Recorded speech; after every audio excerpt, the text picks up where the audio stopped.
കാഞ്ഞംകുളത്ത് കൊല്ലപ്പെട്ട യുവതിയുടെ scooter Chirayinkeezhu railway സ്റ്റേഷനിൽ ഉപേക്ഷിച്ച നിലയിൽ കണ്ടെത്തി. കൊലപാതകത്തിന് ശേഷം പ്രതി ആതിരയുടെ സ്കൂട്ടറിൽ രക്ഷപ്പെട്ടു എന്നാണ് പോലീസ് കണ്ടെത്തിയത്.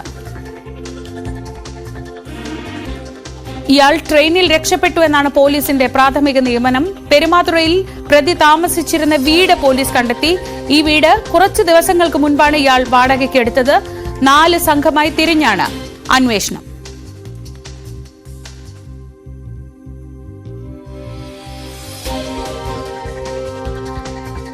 ഇൻസ്റ്റഗ്രാമിലൂടെ പരിചയപ്പെട്ട പ്രതിയുമായി ആതിരയ്ക്ക് പരിചയമുണ്ടായിരുന്നു. അങ്ങനെ ആ പരിചയമാണ് ഇത്തരത്തിലുള്ള ഒരു ക്രൂരകൃത്യത്തിലേക്ക് എത്തിയത് എന്നാണ് വിവരങ്ങൾ. ആദ്യഘട്ടത്തിൽ ഇയാളെക്കുറിച്ചുള്ള കൂടുതൽ വിവരങ്ങൾ മനസ്സിലാക്കാൻ പോലീസിന് ബുദ്ധിമുട്ടുണ്ടായിരുന്നു.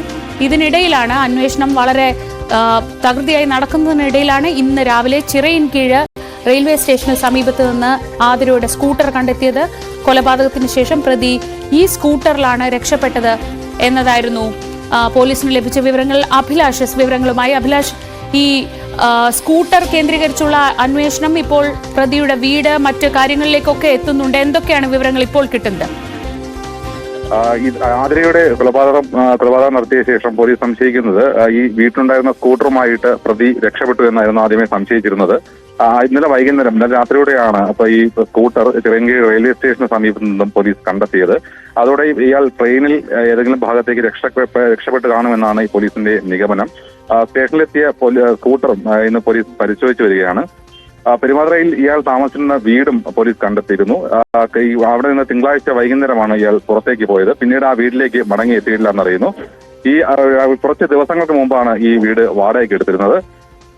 ഇതുകൊണ്ട് തന്നെ ഇയാൾ ഇത് കരുതിക്കൂട്ടി തന്നെയാണ് ഈ കൊലപാതകം നടത്തിയതെന്ന് പോലീസ് സംശയിക്കുന്നുണ്ട്. ആറ്റിങ്ങൽ DSPയുടെ നേതൃത്വത്തിലുള്ള സംഘമാണ് ഈ കേസ് അന്വേഷിക്കുന്നത്. ഇതിൽ സുപ്രധാനമായ വിവരം, ഈ ആതിരയുടെ ഭർത്താവിനെ ഇന്ന് വീണ്ടും പോലീസ് ചോദ്യം ചെയ്യാൻ വേണ്ടി തയ്യാറെടുക്കുന്നുണ്ട്. ഇതുവരെ ഇയാൾ നൽകിയ മൊഴിയിലെ ചില പൊരുത്തക്കേടുകൾ ഇന്നലെ പോലീസ് മനസ്സിലാക്കിയിരുന്നു. ഇത് മനസ്സിലാക്കിയാണ് ഈ രതീഷിനെ ഇന്ന് വീണ്ടും ചോദ്യം ചെയ്യുന്നത്. ഈ സുഹൃത്തിനെ തേടി പോലീസ് എറണാകുളം ഭാഗത്തേക്കാണുള്ള അന്വേഷണവും വ്യാപിപ്പിച്ചിട്ടുണ്ട്.